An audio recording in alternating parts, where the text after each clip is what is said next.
calendarização processual.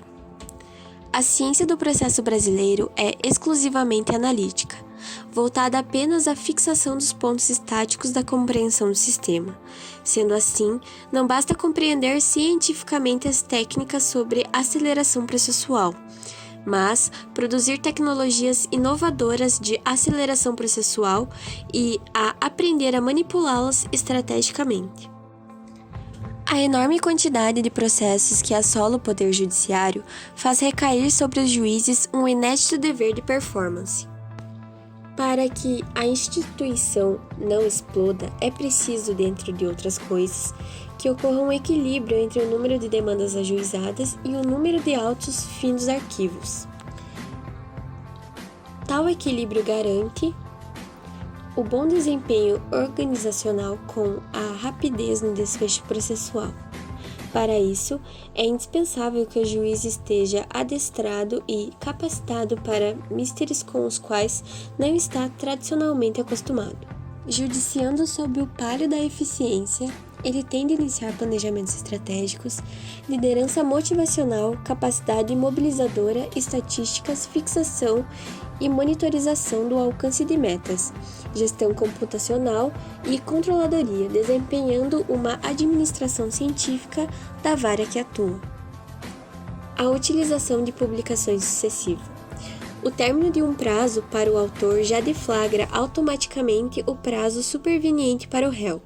Isso evita os lapsos inúteis de tempo perdido com juntada de petição, conclusão dos autos ao juiz para o despacho em gabinete, lavratura e assinatura do despacho pelo juiz, devolução dos autos pelo gabinete e serventia judicial, remessa do teor do despacho à publicação em impressa, certificação da publicação dos autos e retirada dos autos pela parte interessada para o cumprimento do ato pertinente.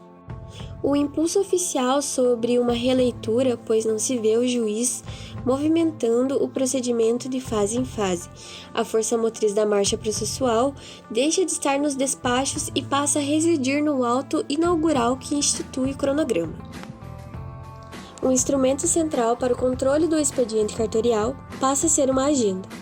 Portanto, logo que os autos retornem do recinto da audiência ou do gabinete do juiz, cabe ao serventuário da Justiça lançar numa agenda todas as datas limites dos autos do processo, já combinados ou determinados.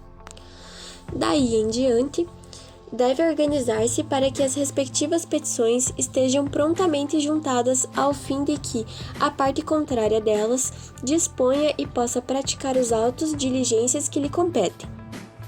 O servidor tem função de imprimir o rol das tarefas agendadas para o dia e realizá-las, permitindo assim que as equipes trabalhem com metas diárias e objetivos inflexíveis.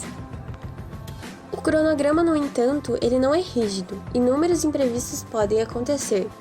Atraso na entrega do laudo, morte da parte ou do advogado, não comparecimento à audiência de instrução por motivos de força maior, e neste caso, a sequência dos atos pode ser recalendarizada, sendo por acordo entre as partes ou por imposição judicial. Calendarização como técnica do governo judicial. A técnica da governança privada é bastante usual em trabalhos e auditoria, gestão de projetos e produção. O transplante dessa técnica à esfera pública ocorreu fundamentalmente a partir das recomendações do New Public Management de Merck Moore, difundidas no ano de 1980. A necessidade de eficiência governamental dá lugar à flexibilidade informal da racionalidade de consenso.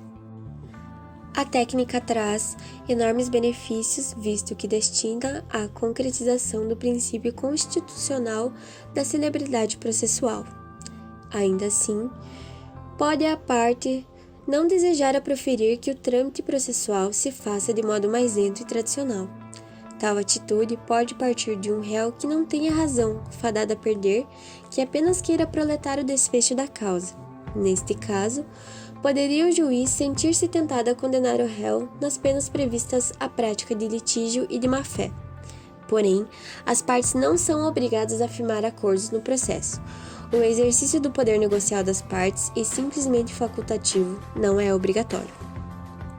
Com isso, Foi possível observar que a calendarização é uma técnica de aceleração processual simples, de baixo custo normativo e de alta eficiência, simplesmente porque se consubstancia em um mero ato inaugural fundante em que esteja previsto todo o cronograma do procedimento. De baixo custo normativo, pois não depende da lei para ser aplicada, de alta eficiência, visto que produz considerável celebridade, eliminando os despachos de movimentação processual e as publicações na imprensa oficial.